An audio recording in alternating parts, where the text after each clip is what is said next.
Greetings, dear friends. Today we celebrate the baptism of the Lord. The church now turns our eyes from the manger to the mission of Christ. The small baby who was wrapped in a swaddling cloth now enters the waters of Jordan to be baptized. It is striking that Jesus, the Son of God, enters the water to get baptized. He approaches John. John refuses, but Jesus still insists to be baptized. Why? Because Jesus wants to enter fully into our human condition, so that no part of our life, no depth of our sorrow is untouched by the love of our beloved Redeemer. As Jesus is baptized and came out of the water, the heavens were opened and the voice of the Father heard. You are my beloved Son. I am well pleased with you. This is not just a moment for Jesus, but it is a revelation to the whole world. The theophany. God is revealed. The Trinity is revealed to the whole world. And as Jesus is baptized, his mission starts. Baptism is not just an identity, but it's a mission. Soon after Jesus is baptized, he will be led into desert. He will walk among the poor.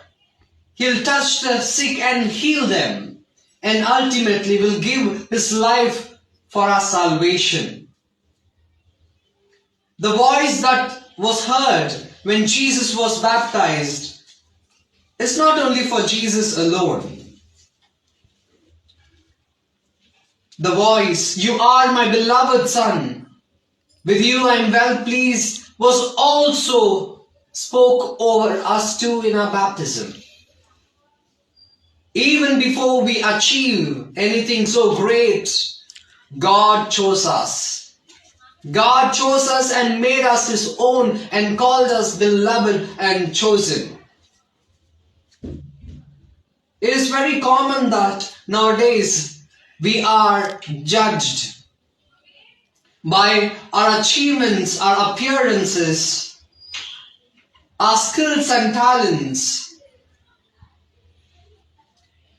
And oftentimes we forget that we are beloved sons and daughters of our Heavenly Father. When we forget this, we become depressed, we become anxious.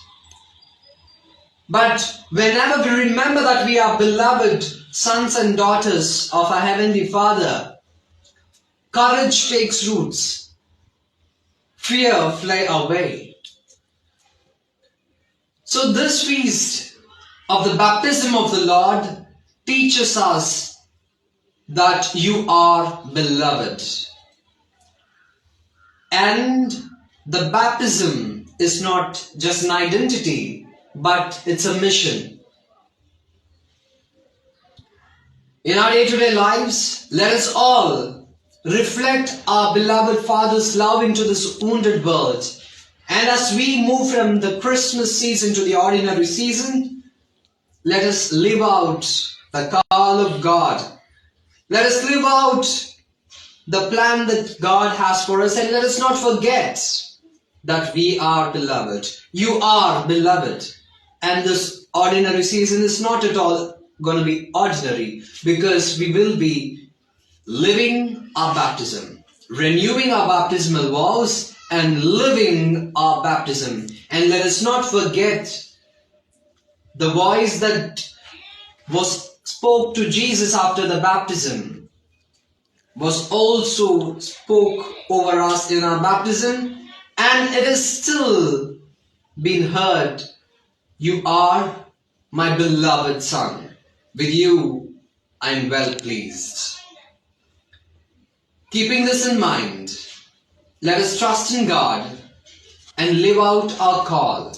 Let these words of God, "You are my beloved Son, with you I am well pleased," shape us in whatever we do and in whatever we are. God bless.